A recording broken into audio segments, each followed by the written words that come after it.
بسم الله الرحمن الرحيم. إذا زلزلت الأرض زلزالها وأخرجت الأرض أثقالها وقال الإنسان ما لها يومئذ تحدث أخبارها بأن ربك أوحى لها يومئذ يصدر الناس أشتاتا ليروا أعمالهم فمن يعمل مثقال ذرة خيرا يره ومن يعمل مثقال ذرة شرا يره.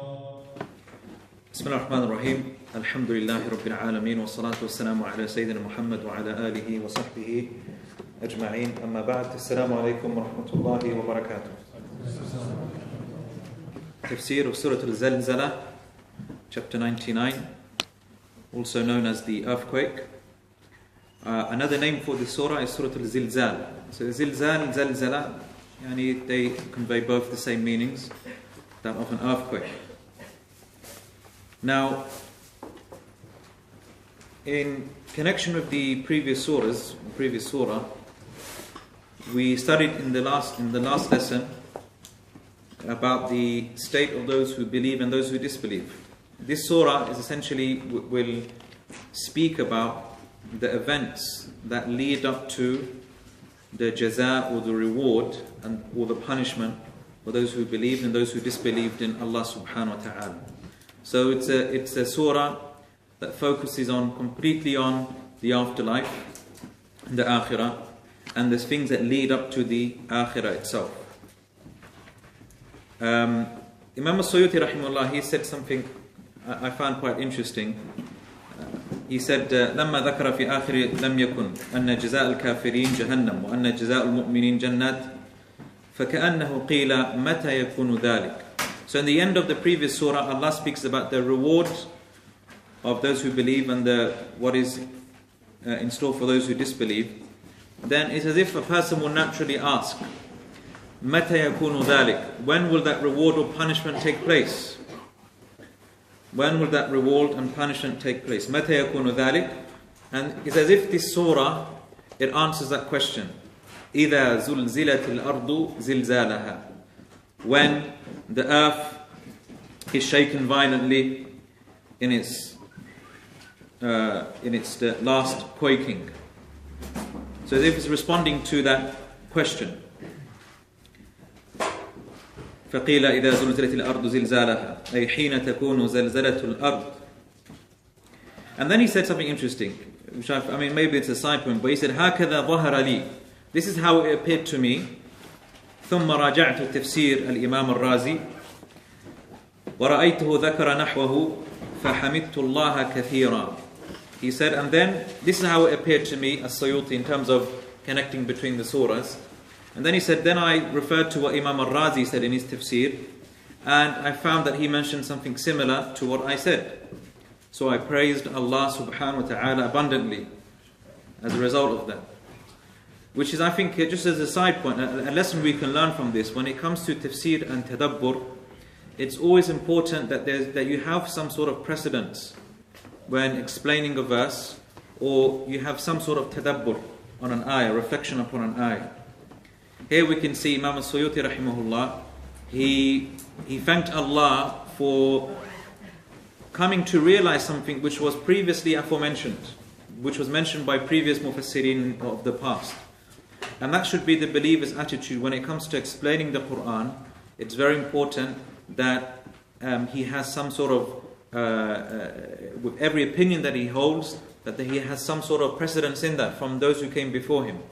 So we don't interpret the Quran in a new way, with our own explanation and interpretation. I think I mentioned with this class or another class, in one of the ayat that we were going to study today, فَمَنْ يَعْمَلْ مِثْقَالَ ذَرَّةٍ خَيْرًا يَرَى.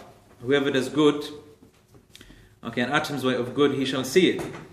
So someone interpreted that today, which means that those deeds that you do during the day, you will eventually see them on television at night time.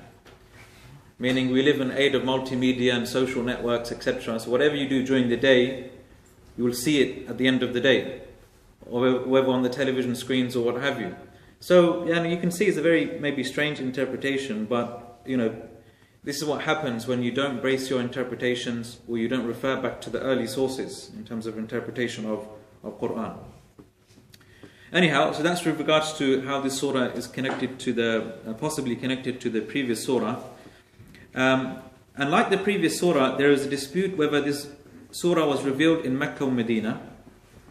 Okay, whether it's revealed in Mecca or Medina. According to the majority of the Mufassirin, this surah is a Mecca surah. It's a surah that was revealed in Mecca. And this was the view of Ibn Mas'ud and Ata and Jabir. Ibn Abbas, on the other hand, was of the view that it was revealed in Medina. Okay, now we can understand why it was possibly revealed in both cities.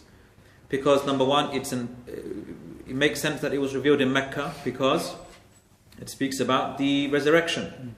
And that was a key theme in the Mecca surahs. It makes sense that it was revealed in Medina as well, because especially after considering that it might possibly been revealed as well after even Surat Al-Bayyinah, which speaks about Ahlul Kitab and the connection there.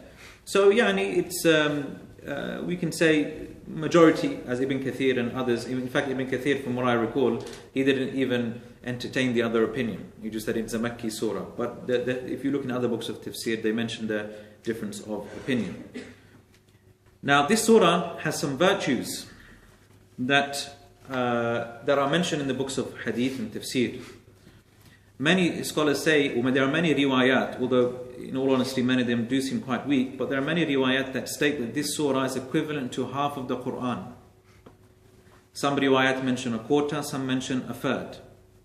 Okay, so there are a number of narrations that represent the surah, or that show the surah represents a large portion of the Quran in terms of its meaning, especially the last verse, or the last two verses. Okay, especially the last two verses, because they're very powerful, very, very comprehensive verses. In fact, the Prophet ﷺ called the last two verses Al-Jami'at Al-Fadda, the unique, comprehensive verses. And as Ibn Mas'ud, he said, there is no ayah, ليس في القرآن آية أحكم من هذه الآية, or there is no surah, or there's no ayah in this verse which is as clear and decisive as this ayah. Okay, Abdullah Mas'ud, he said that. But anyway, we'll come to that when we come to the end of the surah itself. And one of the reasons why we can say that this surah is equivalent to maybe half or a quarter or a third of the Quran is because a large portion of the Quran speaks about Qiyamah, speaks about the resurrection itself. And this surah is dedicated to that topic. Okay, it's dedicated to that topic. Another interesting fact about this surah is that Rasulullah ﷺ once prayed Salat al-Fajr, and he recited this surah in both of the rak'ahs. Okay, so in the first rak'ah he recited Alhamdulillah, followed by Zalzala. In the second rak'ah he did exactly the same. Okay, and the Rawi of the hadith, he said, I don't know whether the Prophet ﷺ forgot or made a mistake when he did it, but that's what happened. Now, most scholars of hadith say that the Prophet ﷺ, perhaps he did this intentionally to show the permissibility of doing that, of repeating the same surah twice, so in the first rak'ah and in the second rak'ah. Although we know, predominantly speaking, the Prophet ﷺ always used to change, or used to recite something differently in the second rak'ah. Okay, he used to recite something in a different surah or a different part of the Quran in the second rak'ah. But he did this maybe to show the permissibility, that it's jaiz, it's permissible, and it's not makruh, it's not disliked for a person to recite that same surah, okay, in the second rak'ah, which it could possibly suggest maybe another virtue for the surah. Because of the virtue of the surah, the Prophet ﷺ, he recited the surah twice, as if to say that the whole Quran was recited, or the equivalent of was recited. Okay, so we said according to one narration, it is equivalent to a half of the Quran. Okay, let's move on now to the first verse. Allah subhanahu wa ta'ala, he says, إِذَا زُلْزِلَتِ الْأَرْضُ زِلْزَالَهَا, when the earth is shaken violently in its last quaking. إِذَا زُلْزِلَتِ. So إِذَا, we'll begin with the word إِذَا. Now إِذَا can be translated as when, or when with the meaning of if. That's why we say in Arabic it's a ظرف لما يستقبل من الزمن ويتضمن الشرط معنى الشرط. إذا is an adverb which is used to convey a sense of time, but it also contains a sense of condition as well, a conditional meaning, meaning not just when the earth is shaken violently, but if as well. So it can convey both meanings. So when the earth is shaken violently, now because it's a conditional sentence, it needs a jawab, a response. إذا زلزلت الأرض زلزالها وأخرجت الأرض أثقالها وقال الإنسان ما لها. So all of these verses, if, when. إذا زلزلت الأرض زلزالها وأخرجت الأرض أثقالها. And when the earth expels from what is in it. وقال الإنسان ما لها. And man will say, what is wrong with this earth? So when all of this happens, what's the response? يومئذ تحدث أخبارها. On that day, it will inform everyone of its news. So that will be the response to the when. This will come later in more detail, inshallah. So when the earth is violently or shaken violently, زُلْزِلَتِ الْأَرْضُ. زُلْزِلَ. Now the original verb is زَلْزَلَ. Now زَلْزَلَ, okay, those who know a bit of Arabic will know that this is essentially a 4-letter verb, fi'l ruba'i.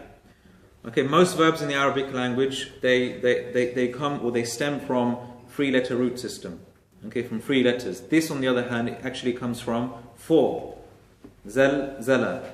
So it's a repetition of the first 2 letters. So zal, and then the same 2 letters again.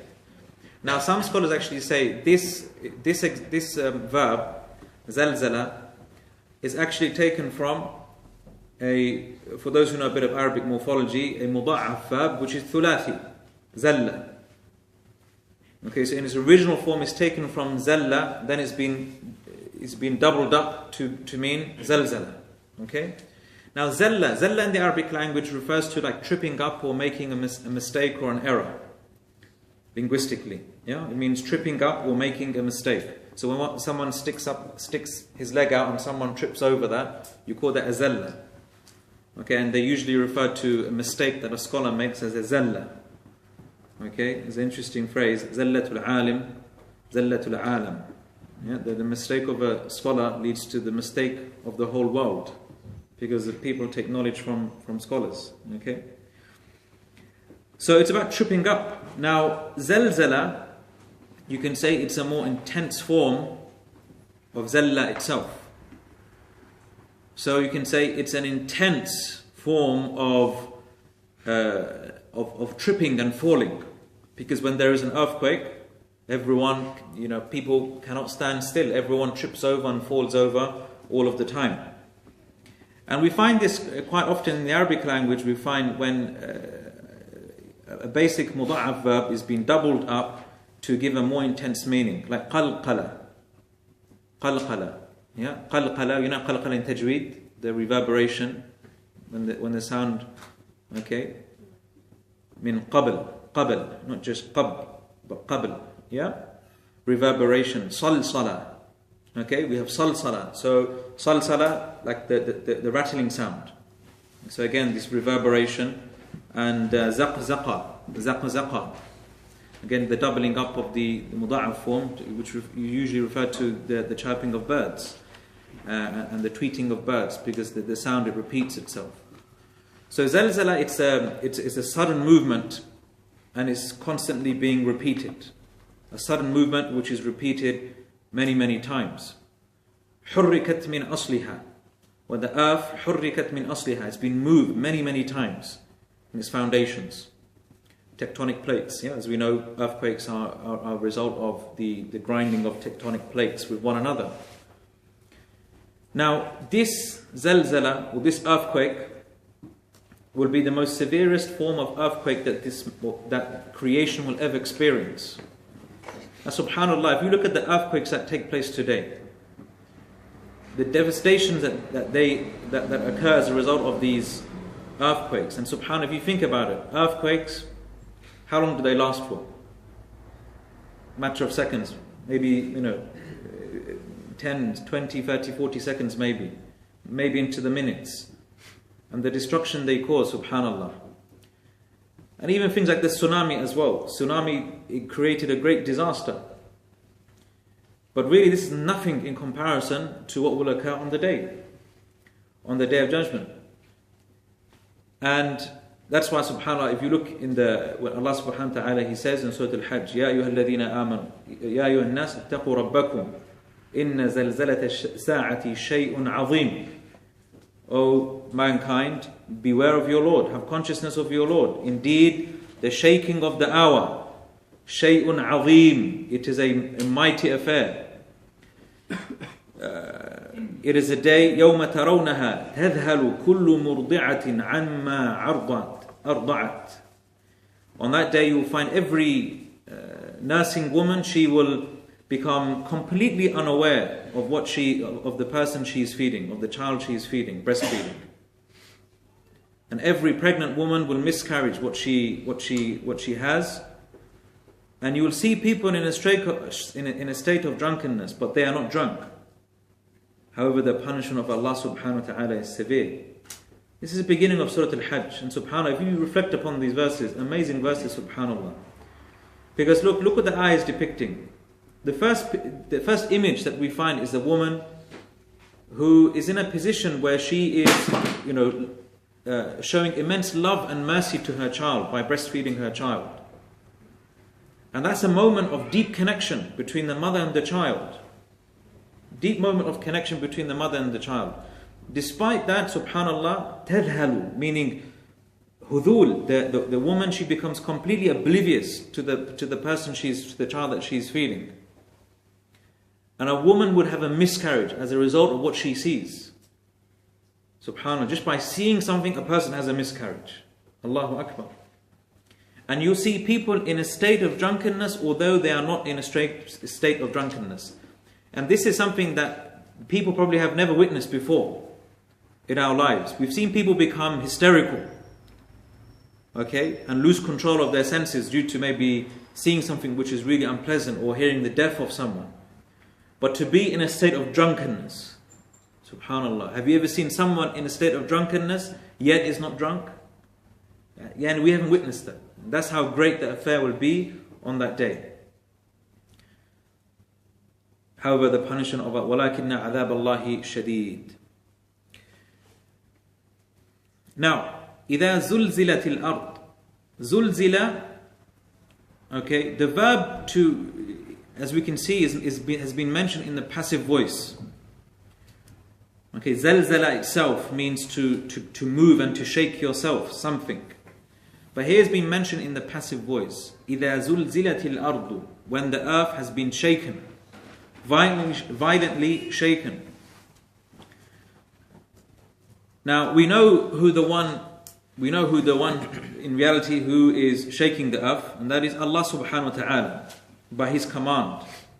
But here has been mentioned in a passive voice. Now there is another way that we can mention it in the passive voice as well. Tazalzala. Tazalzala is the other passive way of saying it. But if you were to say tazalzala, then that indicates from a linguistic perspective that maybe the earth was shaken by itself. The earth was shaken by itself. But if you say zulzilatil ardu, it was shaken but by something or by someone. So we know that the earth was shaken by Allah subhanahu wa ta'ala. Now, why wasn't Allah's name explicitly mentioned, or the angel, for example, Israfil, why hasn't his name been explicitly mentioned? Because the focus here is not upon the one who shakes the earth, but rather on the incident itself.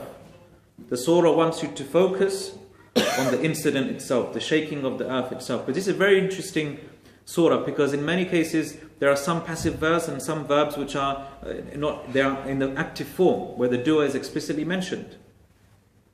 And there's some significance in that, as we will see inshallah ta'ala. Now notice that إِذَا زُلْزِلَتِ الْأَرْضُ, when the earth shakes, has been shaken violently. Zilzalaha.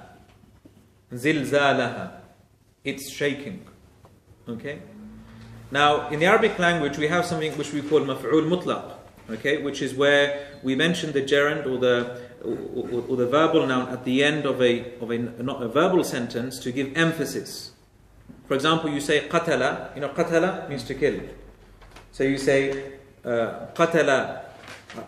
You say qatala ar-rajulu fulanan. The man, he killed fulanan. Then you say qatlan at the end. Qatlan at the end. So you use the gerund or the verbal noun. That's to give greater emphasis. Yeah? To give greater emphasis. But here something else is happening. It's not just emphasis that is being given. إِذَا زُلْزِلَتِ الْأَرْضُ. It didn't just say zilzalan. إِذَا زُلْزِلَتِ الْأَرْضُ زِلْزَالًا. No. إِذَا زُلْزِلَتِ الْأَرْضُ زِلْزَالَهَا. What does the ha refer to? The ard, the earth itself. Now what is this? What does this indicate? This indicates that it's not just any shaking that is going to occur, but a shaking that the earth deserves. Like you say in the Arabic language, if you say akramtu Zaydan, akramtu Zaydan kiramatan, you can say that karamatan, or you can say akramtu Zaydan karamatahu. Okay?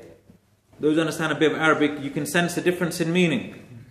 Akramtu Zaydan karamatahu. What does that mean? I have honored Zayd in a way that he deserves to be honored. Just by mentioning the pronoun at the end.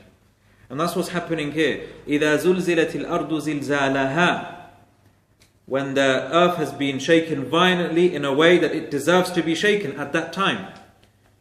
Meaning the entire earth will experience the shaking on that day. Not just part of the earth. Okay, but the entire earth as a whole.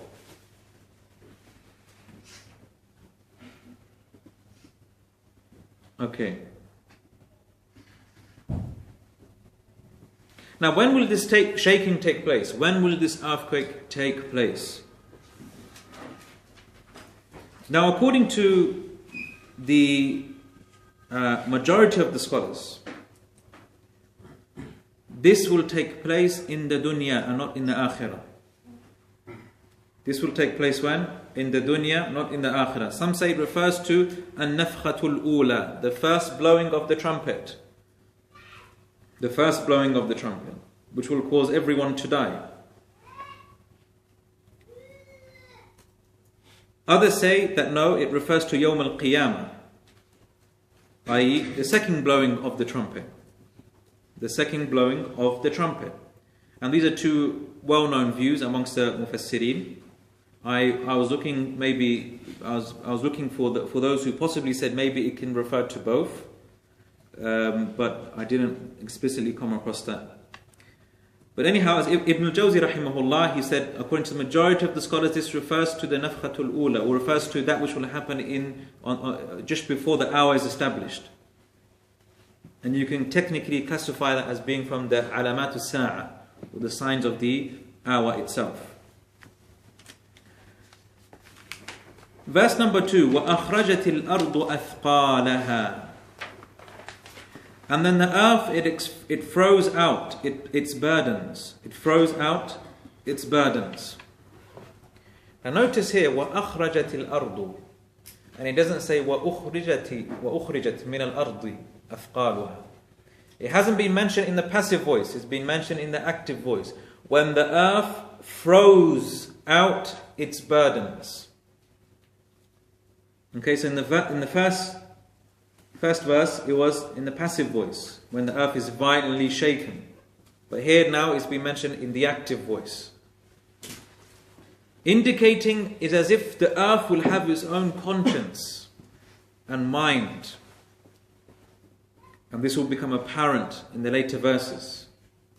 Okay? As if to say that the earth will have its own conscience and its own mind. It itself will expel what is inside of it, inside of the earth itself. What does it expel from the earth? It expels from itself its burdens, athqal. And the plural of athqal is the plural of thiqal.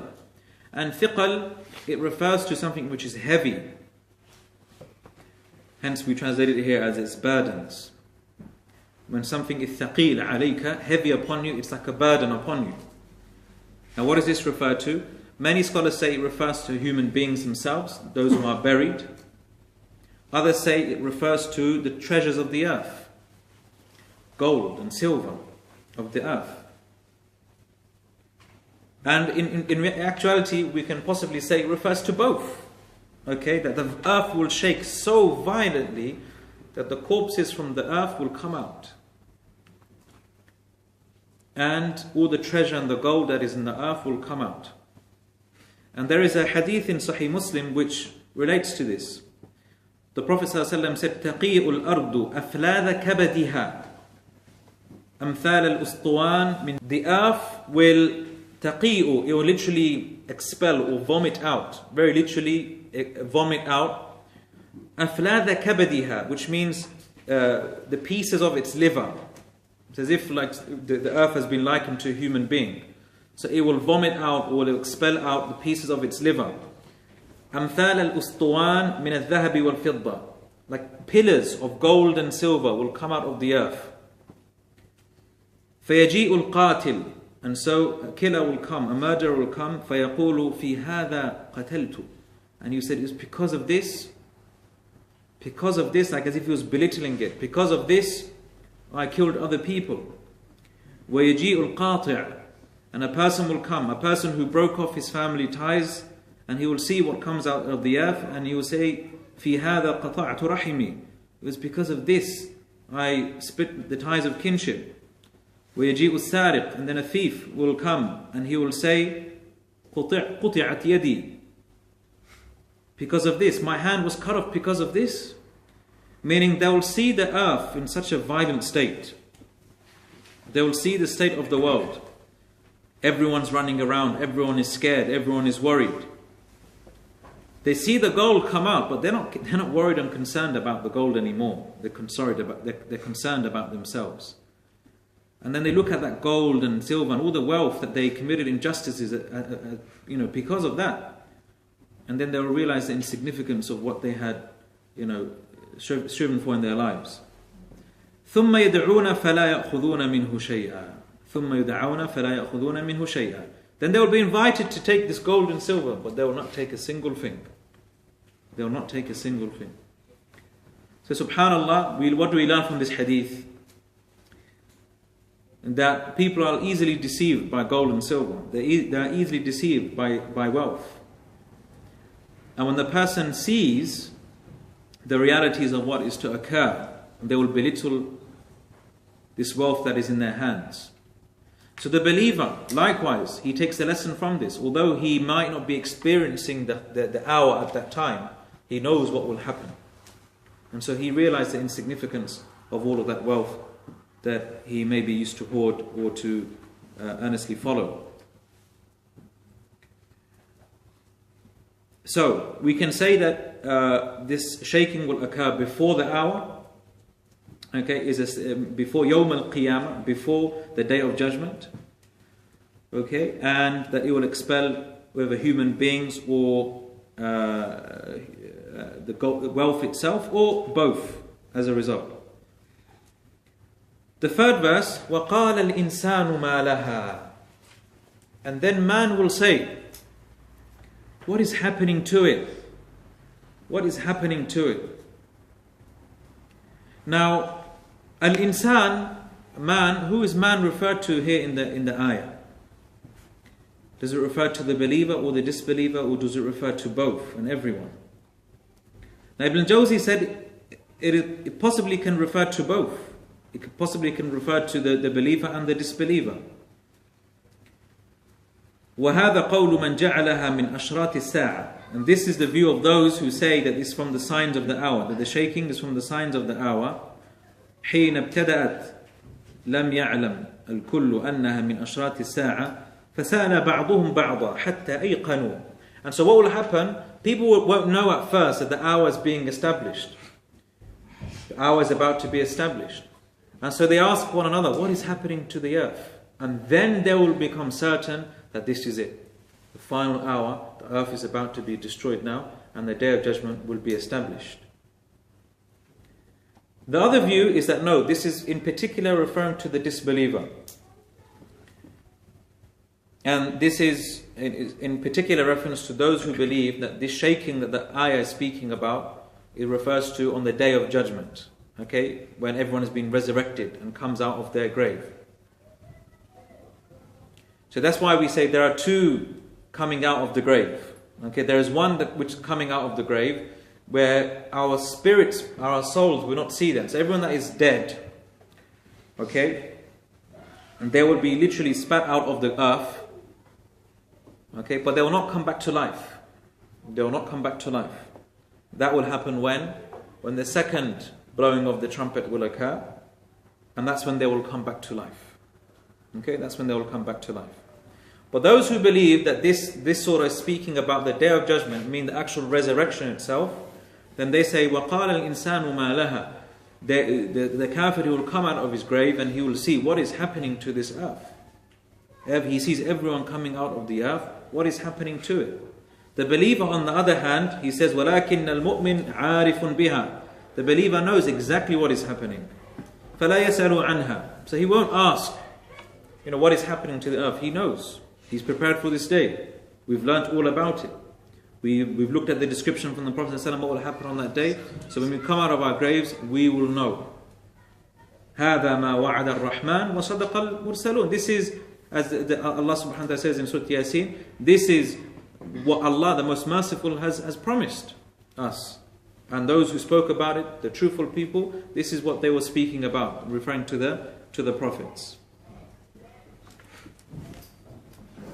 Verse number 4, يَوْمَئِذٍ تُحَدِّثُ أَخْبَارَهَا. يَوْمَئِذٍ تُحَدِّثُ أَخْبَارَهَا. On that day, it will tell all of what occurred. It will tell all, it will tell everyone what occurred. So this is the response to the beginning of the surah. إِذَا زُلْزِلَتِ الْأَرْضُ زِلْزَالَهَا. When the earth will be shaken violently. Okay. وَأَخْرَجَتِ الْأَرْضُ أَثْقَالَهَا. And everything from the earth, the earth will throw out everything which is in it. وَقَالَ الْإِنسَانُ مَا لَهَا. And man will say, what is wrong with it? يَوْمَئِذٍ تُحَدِّثُ أَخْبَارَهَا. On that day, that is when it will inform everyone of everything. Now what does this mean? How can the earth speak? يَوْمَئِذٍ تُحَدِّثُ أَخْبَارَهَا. The earth will speak and it will tell all. We say that the speech here, we understand it according to its literal meaning. The earth will literally speak. The earth will literally speak. Just as many other things will speak on that day. As mentioned in Surat Al-Fussilat. وَقَالُوا لِجُلُودِهِمْ. They will say to their own skin, لِمَا شَهِدْتُمْ عَلَيْنَا. Why have you testified against us? Meaning on the day of judgment, our skin will testify against us on the day of judgment. لِمَا شَهِدْتُمْ عَلَيْنَا قَالُوا أَنْتَقَنَا اللَّهِ. The skin will say, Allah made us speak. The one who made everything speak. He will make everything speak on that day. So even our own, we won't be able to hide any sins, any transgression. Even our own skin will be able to speak on that day. Exactly how it will speak, Allah subhanahu wa ta'ala knows best. But we know that's the reality that will occur on that day.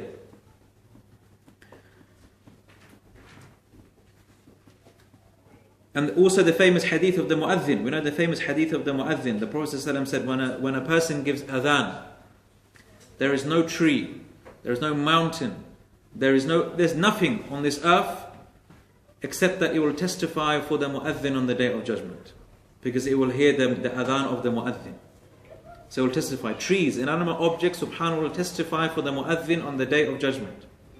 So we can see that Allah subhanahu wa ta'ala will give that ability to even inanimate objects. And the Prophet ﷺ said, once he recited this verse, and he said to the companions, أَتَدْرُونَ مَا أَخْبَارَهَا. Do you know what it means when it says that that the earth will speak? قَالُوا اللَّهُ وَرَسُولُهُ أَعْلَمُ. They said, Allah and the Messenger know best. The Prophet ﷺ said, فَإِنَّ أَخْبَارَهَا أَن تَشْهَدَ عَلَى كُلِّ عَبْدٍ وَأَمَةٍ بِمَا عَمِلَ عَلَى ظَهْرِهَا أَن تَقُولُ عَمَلَ كَذَا كَذَا يوم كذا وكذا فهذه أخبارها. He will say its akhbar is that it will testify against every believing male, or it will testify against every male and female. It will testify against every male and female, or for every male and female, what it did, for what that person did on this earth. And it will say, this so and so did such and such on such and such a day. That is the meaning of akhbaraha, the information that the earth will speak about on that day. There's a lesson that we learn from that, brothers and sisters, and that is there is no way we can hide our deeds on the Day of Judgment. We cannot hide our deeds from Allah subhanahu wa ta'ala, and we cannot even hide our deeds from the inanimate objects around us. Now it's interesting, even though we know that Allah subhanahu wa ta'ala can see everything and hear everything, sometimes we behave in a way as if Allah doesn't see us, isn't it? Whereas we treat those who can see us and we give them more respect or more awe and reverence than Allah subhanahu wa ta'ala. For example, how many of us will commit sins in front of other people and we wouldn't feel ashamed? We would feel ashamed if we were to commit a sin in front of other human beings. We would be too scared to commit a sin in front of other human beings. But if we would be private and alone, we commit sins against Allah subhanahu wa ta'ala, and that same awe and reverence is not there of Allah subhanahu wa ta'ala. So we should realize that subhanallah, and it's not just Allah subhanahu wa ta'ala that will take you to account on the Day of Judgment. Even the earth, even the inanimate objects around you will testify against you. Will testify against you. So this, makes a person more conscious and aware of the deeds that they do.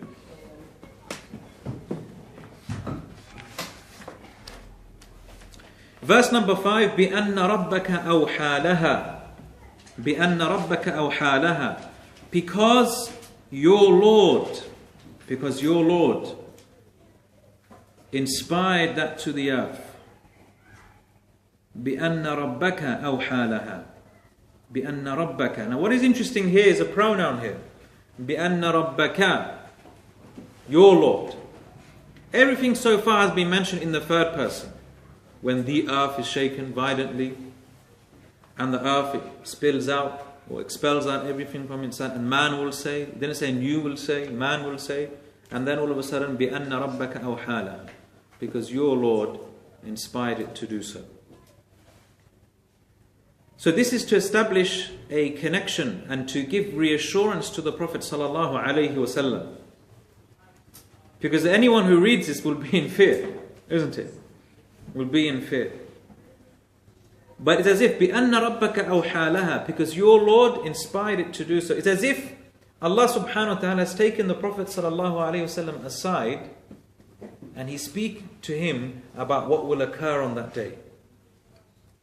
Even though the Prophet ﷺ will be a part of that whole event process, but as if he's taking him aside and narrating to him and explaining to him what will happen on that day.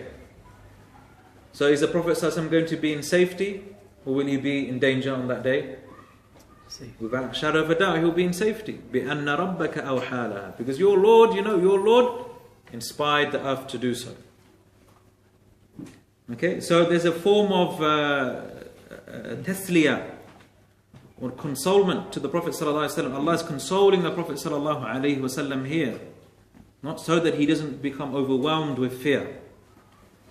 And anyone that follows the Prophet sallallahu alaihi wasallam and is close to the Prophet sallallahu alaihi wasallam should take benefit from this and should take comfort from this verse. بِأَنَّ رَبَّكَ أَوْحَى لَهَا. So this ability for the earth to speak, it comes from Allah subhanahu wa ta'ala. In verse number 6, Allah subhanahu wa ta'ala says, يَوْمَئِذٍ يَصْدُرُ النَّاسُ أَشْتَاتًا لِيُرَوْا أَعْمَالَهُمْ. On that day, يَصْدُرُ النَّاسُ, people will come forward. أَشْتَاتًا, in separate groups. لِيُرَوْا أَعْمَالَهُمْ, for their deeds to be shown to them. So that their deeds will be shown to them. So the previous verse speaks about how everything will come out on that day. Now, this verse, if we go for the view that the beginning part of the surah speaks about what will occur before the hour, then this verse speaks about what will happen after the resurrection itself. Okay? Because we are not going to see our deeds. Okay, we are not going to see our deeds in this life. We will see it in the afterlife. So how will that day be? So again, this is the following of the process. The surah is in actuality speaking about a lengthy process here. Now, يَوْمَئِذٍ يَصْدُرُ النَّاسِ. This is a very interesting word. صَدَرَ يَصْدُرُ. Now, sadara yasduru. What does sadr mean? Now, linguistically, sadr, it refers to the chest. Okay, it refers to the chest. And because the chest is something that protrudes out. Okay? It's something that protrudes out.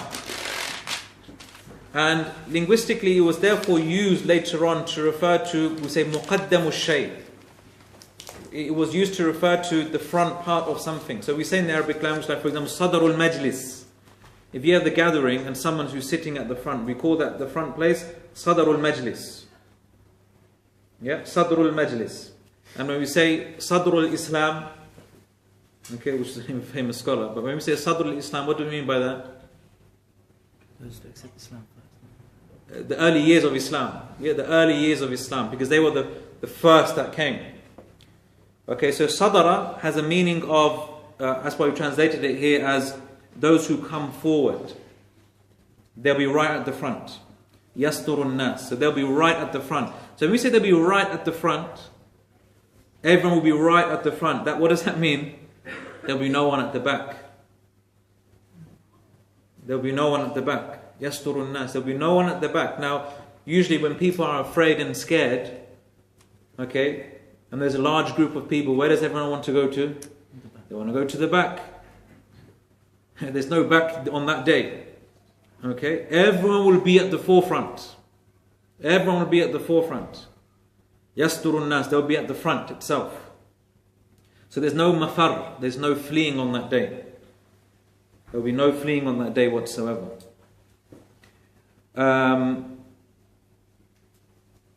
Interestingly as well,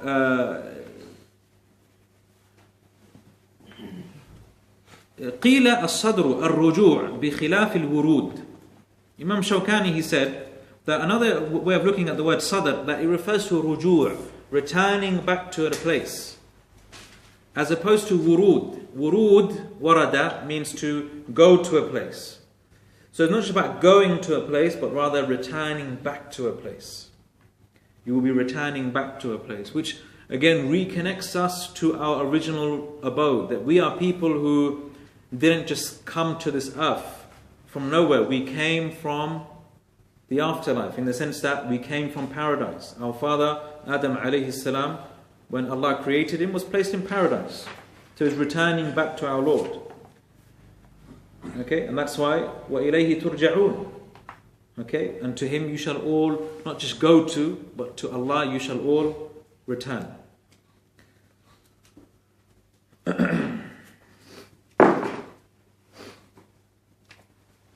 So we will all go to Allah subhanahu wa ta'ala, we will all yasturun nas, we will all come forward ashtatan, in different groups. And ashtatan is a plural of shattun, shattun. Okay, similar to the word shatta, which means diverse. But ashtatan is a plural of the word shattun. And shat refers to something which is mutafarriq, which has been divided and been dispersed. Because on that day, people will be in different groups. You have Ashabul Yameen, people of the right hand. Ashabul Shimal, people of the left hand. You have those whose faces will be gleaming with light, and those whose faces will be in pitch darkness. Those who will go to paradise, those who will go to hell. So people will be in different groups. So that's why ashtatan. People will be of different religions and different faiths, following different prophets and different leaders and what have you. So everyone will be of different groups on that day. أشتاتا ليروا أعمالهم. ليروا أعمالهم. So that they will be shown their actions. They will be shown their actions. Notice here again, the verb here is in the passive voice. He didn't say ليروا أعمالهم, which means so that they will see their actions. No, ليو, the ضم on the ya, ليروا أعمالهم, so that they will be shown their deeds. They will be shown their deeds, which indicates that there will be someone showing them their deeds. It's not just about seeing it in an abstract manner. Their deeds will be displayed to them by someone. Which indicates what? Which indicates that we have someone to respond to on the Day of Judgment. We have someone to answer to on the Day of Judgment. Okay? لِيُرَوْا أَعْمَالَهُم, for them to see their actions. Now to see. Now as we know in the Arabic language, ru'ya, or to see, can convey a number of meanings. It can mean to believe and to internally perceive, or it can mean to physically see with the eyes. Now in this case, okay, it means to physically see. You also have contemplation as well. Yeah, that's related to the other one. We say ru'ya al-qalbiyya. So ru'ya al-basariyya, ru'ya, vision of the physical eye, and ru'ya al-qalbiyya, the vision of the heart, which is to believe, to perceive, to contemplate as well. Okay? Now this ayah is speaking about the first type of ru'ya, the first type of seeing, meaning we will physically see our deeds. We will physically see our deeds on that day. Now many of the later mufassirin, they gave it an allegorical interpretation, and they said they will see the thawab or the jaza, or they will see the reward of their actions. Okay, but you will not find this interpretation with the earlier generations of scholars, like Imam al-Tabari. Okay, he didn't say it means to see the reward of the deeds. In fact, he said they will see their deeds, the actual deeds. They will see their actual deeds, and what Allah prepared for them as a result of that. What does that indicate? That indicates that there are two things: seeing the deed itself and seeing what? The result of the deed. Okay?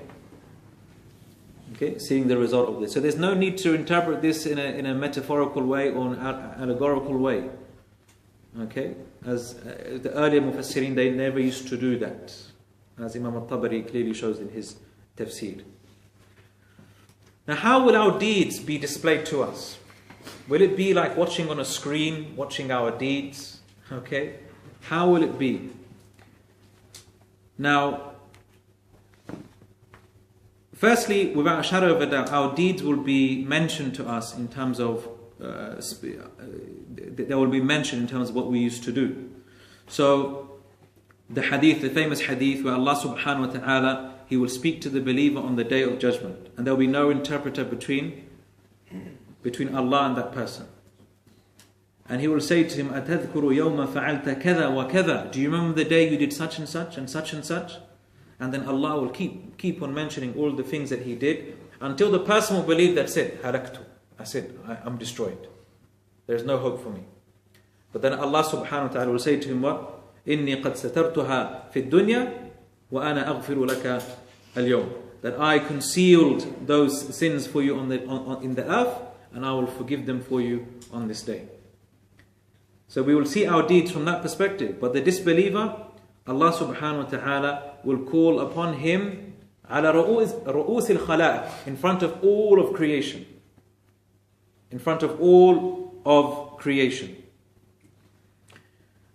And it will be said, هؤلاء الذين كذبوا, these are the people that denied their Lord, على ربهم على لعنة الله على الظالمين, and made the curse be upon the wrongdoers. So their deeds will be made clear to them in terms of verbally, it will be expressed to them. But the next ayah, okay, لِيُرَوْا أَعْمَالَهُمْ, Allah explains how they will see their deeds. or the process itself. So Allah subhanahu wa ta'ala says in verse 7, فَمَنْ يَعْمَلْ مِثْقَالَ ذَرَّةٍ خَيْرًا يَرَى. So whoever does an atom's weight of good, he shall see it. وَمَنْ يَعْمَلْ مِثْقَالَ ذَرَّةٍ شَرًّا يَرَى. And whoever does an atom's weight of evil or wrongdoing, he shall see it as well. فَمَنْ يَعْمَلْ. So whoever does مِثْقَالَ ذَرَّة. And ذَرَّة, okay, refers to, we now translate it as because the Arabs use dharra to refer to the smallest particle. Okay, so they said the smallest thing that we can see, they said, for example, the smallest ant. They used to call the smallest ant a dharra.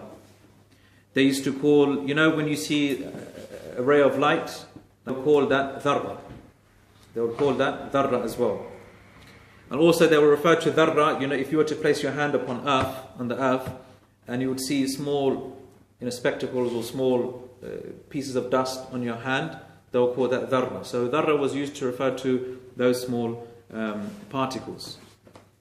Okay, now we've translated it here as atom's weight. Okay, although an atom is far smaller than dust particles and a small ant. Okay. See, the point here is not to get too specific in terms of and to be too literal. The Quran was addressing the Arabs and trying to make them think about what is the smallest thing that you can perceive. To them it was those things, but to us is what? Atoms. Okay? So whoever does an atom's weight of good, he shall see it. Now this is the next question. How will we specifically see it? The first way is that we believe that our deeds will turn into physical entities on the Day of Judgment. Our good deeds will turn into physical entities on the Day of Judgment. And they will be weighed. Okay, and we'll speak about the weighing of actions in Surat Al-Qari'ah, inshallah, in more detail. As we know, the famous hadith, the Prophet ﷺ said, كَلِمَتَانِ حَبِيبَتَانِ إِلَى الرَّحْمَنِ. Okay, there are two words which are حَبِيبَتَانِ إِلَى الرَّحْمَنِ, that are beloved to Allah. Okay, خَفِيفَتَانِ عَلَى اللِّسَانِ, which are light upon the tongue, but what? Heavy on the scales. ثَقِيلَتَانِ فِي الْمِيزَانِ. They're heavy on the scales. Subhanallah wa bihamdi, Subhanallah al-Azim. These words of praise, which will be heavy on the scales, which indicate that those words of tasbih will be turned into physical entities. The second way that we will see our deeds is that on scrolls. We will see our deeds as scrolls on the Day of Judgment. Sahaif. And we all know the very famous hadith, Sahib al-Bitaqa. The famous hadith, Sahib al-Bitaqa, Rasul mentioned, a man will be brought forward on the Day of Judgment, and he will see scrolls and scrolls and scrolls of his sins. Scrolls and scrolls and scrolls of his sins. And then one card or one small piece, a bitaqa, a part of a scroll or a card we can say, will be brought to be weighed against all those tons of, however long those scrolls will be. And the man will say, what's this going to do? What's that going to do? And Allah subhanahu wa ta'ala will weigh the two scales, and the scale that had that one card will weigh heavier than all of those things. And what's on those? What was written on that one bitaqa? La ilaha illallah Muhammadur Rasulullah. The power of the shahada, subhanallah. But the scholars, they mention this bitaqa, okay, because this easily can be misunderstood. Because someone might just think, whoever says La ilaha illallah, khalas, I don't need to do anything else. The scholar says that no, this refers to a person that lived towards the end of time. And he had no knowledge whatsoever of Islam, because he couldn't practically gain much knowledge about Islam, because there was scarcely anyone that knew much about the religion. So the only thing he knew or could get access to was La ilaha illallah, the meaning of La ilaha illallah. He didn't know how to pray, didn't know how to fast, he couldn't access people that couldn't teach him those things. But that itself would weigh greater than everything else. The third thing is that we ourselves will be weighed on the scales on the Day of Judgment. We ourselves will be our deeds on the Day of Judgment, and so therefore we will be the ones that will be physically placed in the scales. Okay? And there's evidence too that the famous hadith of Abdullah bin Mas'ud. One day the companions were walking. It was a very, very windy day, and Abdullah bin Mas'ud radiallahu anhu was very, very thin, and they described his legs as being very, very like thin. And so the companions started to laugh because he was being swayed by the wind. And so the Prophet said to them, why are you laughing at him? فَإِنَّ سَاقَيْهِ أَثْقَلُ فِي الْمِيزَانِ مِنْ أُحُدٍ. For his legs will weigh heavy on the scale on the Day of Judgment than the Mount Uhud itself. So, and there's another hadith, subhanAllah, that the Prophet ﷺ said that يُؤْتَى رَجُلٌ يَوْمَ الْقِيَامَةِ. Okay, a man will be brought on the Day of Judgment, a huge person, was really fat and obese. Okay, وَلَا يَزِنُ عِنْدَ اللَّهِ جَنَاحَ بَعُوضَةٍ. But he will not weigh the wing of a mosquito on the scales on the Day of Judgment. So this indicates what? That people will be physically weighed on the scales itself. So we will see our deeds, okay, in various different ways. And even death itself, subhanAllah, will be made into a physical entity. The Prophet ﷺ said that the people of paradise and the people of hellfire will be called. They will be called. And death will appear in the form of a sheep, and between paradise and hellfire. And then it will be slaughtered. And so it will be told to the people of paradise that there is no death after this day, this life, because death has been completely eradicated. And it will be told to the people of hellfire that death has been eradicated and slaughtered as well. So there will be no death to you. So the believers will rejoice, and the people in the hellfire will be in more pain and anguish. Now here there's an interesting discussion that the scholars of tafsir they had. Because if we look at these two ayat number 7 and 8, فَمَنْ يَعْمَلْ مِثْقَالَ ذَرَّةٍ خَيْرًا يَرَى. Whoever does an atom's weight of good, okay, shall see it. Now when we say whoever, who does that include? The non-believers as well. Believers and disbelievers. So how is this the case? Because Allah subhanahu wa ta'ala mentions in many places in the Quran, He will make their deeds turn into what? Dust. How will they see their deeds? Okay? Likewise, the sayyi'at of the believers, the sins of the believers, will they see all of their sins? Because their sins will be forgiven. So how do we understand this? Now there are different ways, and none of them, the different possible answers that the scholars have given, and they don't contradict one another. You can say they explain different facets of the same sort of answer. One explanation, which was given by the Tabi'i Muhammad ibn Ka'ab, he said, فَمَنْ يَعْمَلْ مِثْقَالَ ذَرَّةٍ مِّنْ خَيْرٍ مِّنْ كَافِرٍ يَرَى ثَوَابَهُ فِي الدُّنْيَا فِي نَفْسِهِ وَمَالِهِ وَأَهْلِهِ وَوَلَدِهِ حَتَّى يَخْرُجَ مِنَ الدُّنْيَا. That whoever does good deeds from the disbelievers, then he will see the reward of that in this life only. He will see that in his own physical self, he will see that in his wealth, he will see that in his family, and he will see that in his children. But when he leaves the dunya, that's it.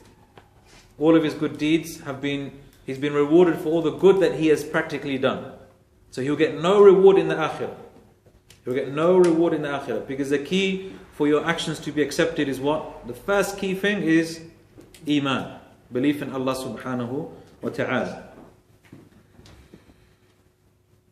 And then he went on to say, وَمَا يَعْمَلْ مِثْقَالَ ذَرَّةٍ مِّن شَرٍّ مِّن مُؤْمِنٍ يَرَى عُقُوبَتَهُ فِي الدُّنْيَا فِي مَالِهِ وَنَفْسِهِ وَأَهْلِهِ وَوَلَدِهِ حَتَّى يَخْرُجَ مِنَ الدُّنْيَا وَلَيْسَ عِنْدَ اللَّهِ شَرٌّ. Whereas the believer, if he was to do evil in this life, then he will see the uquba or the punishment of his sins in this life. As a general rule, not absolute rule, because there will be believers that will be punished in the hereafter. But as a general rule, he will see the uquba in this dunya, in his wealth, in his own self, in his family, his children, etc. Until he leaves the life, he leaves the dunya, and that's it. He has no sins. He's been washed of sins. And that's what we say about the believers. Allah subhanahu wa ta'ala, if He loves a person, what does He do? He tests him. He puts him through trials and tribulations, through difficulties. So this life is a test for him. He goes through many adversaries. He goes through many tests and tribulations. Okay? Until he comes out of the dunya free. That's why Umar ibn Khattab used to say, the best days of our lives were the days of sabr. The best days of our lives were the days of sabr. And when do you usually need sabr? When you go through difficulty. Okay? When you go through difficulty. So really, when you go through hardships in life, that's a good sign. Okay? إِذَا أَحَبَّ اللَّهُ عَبْدًا ابْتَلَاهُ. If Allah loves someone, He puts him through trials and tribulations. But don't think that trials and tribulations are only associated with what? Hardship. Trials and tribulations can also be associated with comfort as well, and ease. That's also another test. And in fact, it is a greater test. Why? Because the person who goes through difficulties is forced to have sabr. He's forced to go into this corner where he has to now rely upon Allah, call upon Him. But when you go through comfort and luxury and joy, it's very easy, very difficult to remember Allah subhanahu wa ta'ala and fulfill the rights of Allah subhanahu wa ta'ala. Okay, so either way, okay, you can be tested through difficulty and through ease. Through difficulty and through ease.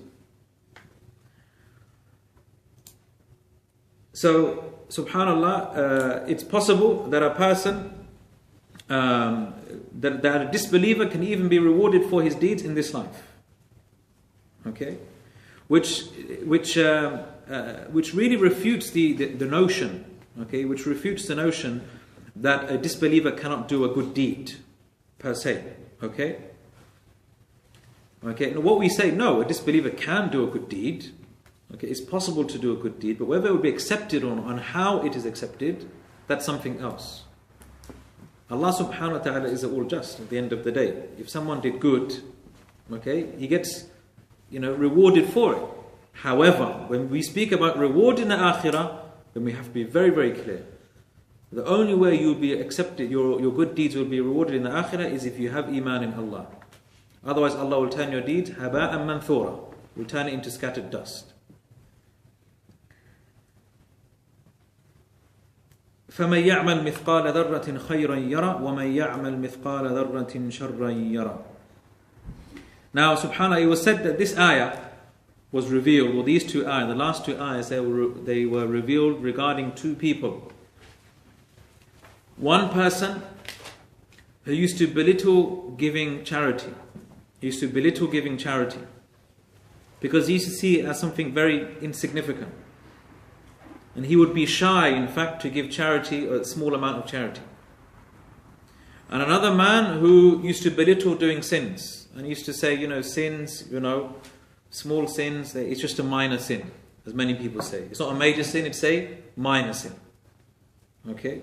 This incorrect concept. Okay? But no, rather if you look at this ayah, Allah is warning the believers and He's giving hope as well.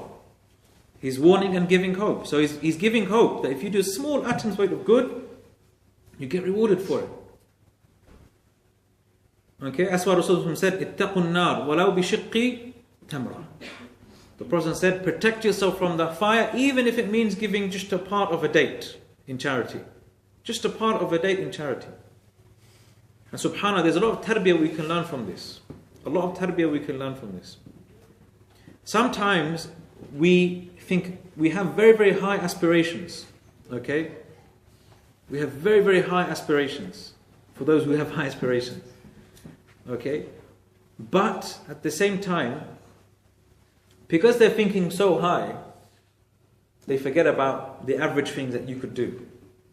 Okay? So they think about, for example, becoming Hafidh of Quran. They think about Shahada. They think about becoming a Alim. They think about performing Qiyamul Layl. The small things, subhanAllah, they don't do. Or they don't look into that. They're just looking up there, but they're not seeing what good is around them. Okay? That's a sign that a person doesn't really have high aspirations, but they have wishful thinking. Tamanni. Yeah? Someone who has high aspirations, okay, he sees himself going up a ladder, not just jumping to the clouds. Yeah? He's going up a ladder, so he needs to take the first steps first. So whatever opportunity of khair he has around him, he grabs it. He grabs it. I'm not saying forget, don't have high ambitions. No, have high ambitions. Okay, but don't ignore what khair there is in front of you. Whatever good that is around of you, do it. Even if it removes, if you see something harmful in a pathway, remove that. Okay, remove it. If you hear of some khair, spread it. Inform other people about it.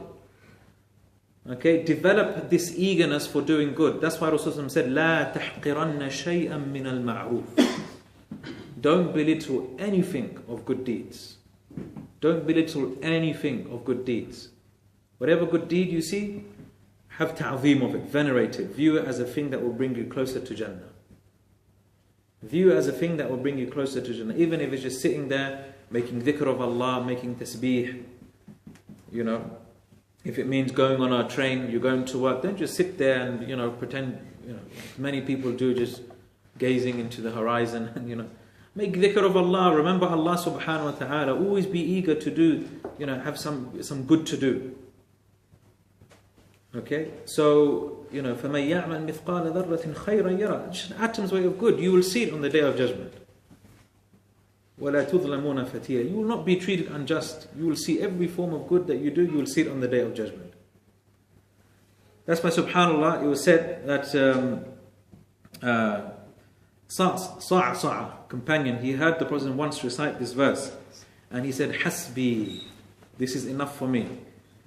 فَقَدْ انْتَهَتِ الْمَوْعِظَةِ, meaning you can't get a better exhortation and an admonishment than this ayah. لَا أُبَالِي أَلَّا أَسْمَعَ مِنَ الْقُرْآنِ غَيْرَهَا, meaning, this is enough for me. If I wouldn't care if I didn't hear anything else from the Quran, this ayah is enough for me. This ayah is enough for me. And that's why again Rasulullah called it, what did he call it? Al-Jami'a al-Fadha. He called it Al-Jami'a al-Fadha, the most a very comprehensive and unique verse. Comprehensive and unique verse. Very, very powerful. There's no other verse like it in the Quran. Like it in this way. Whoever does an atom's weight of good, he shall see it. وَمَنْ يَعْمَلْ مِثْقَالَ ذَرَّةٍ شَرًّا يَرَى. And whoever does an atom's weight of evil, he shall also see it as well. Okay, I forgot to mention the famous hadith of Abdullah ibn Jud'an. Actually, Abdullah ibn Jud'an, the famous, he was a man who used to do many, many good deeds. Okay, he used to take care of the orphans, he used to take care of his guests, and do, a very charitable person.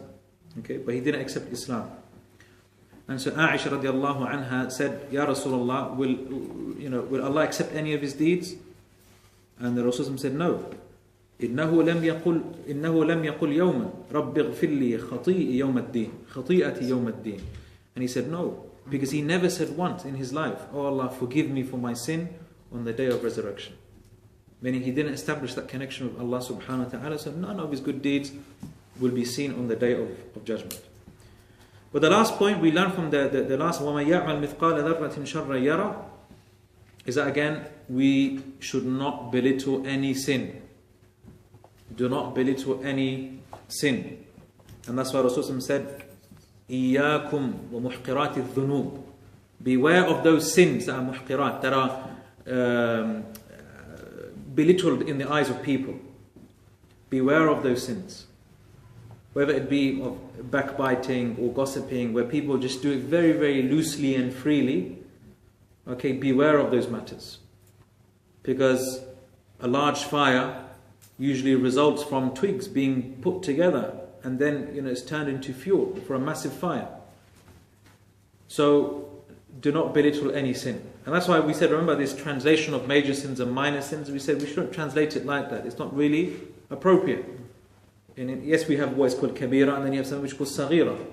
Kabira is a major sin, but to translate saghira as a small sin, again, it makes the person belittle it. That's why I prefer to translate it as what? As a lesser sin. Okay, as a lesser, meaning it's lesser than a major sin, but it's still a mighty affair. It's still a mighty affair.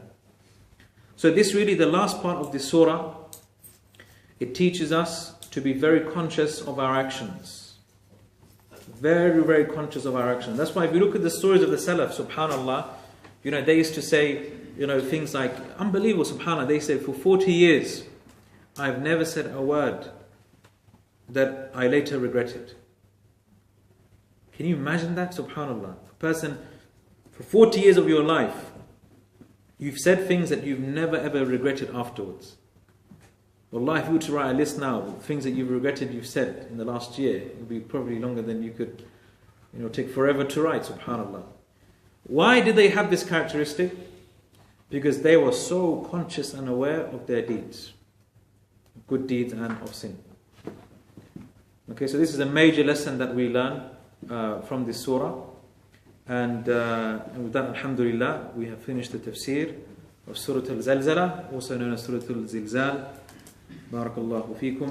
Jazakumullah khairan. Subhanakallah wa bihamdika. Ashhadu an la ilaha illa anta astaghfiruka wa atubu ilayk.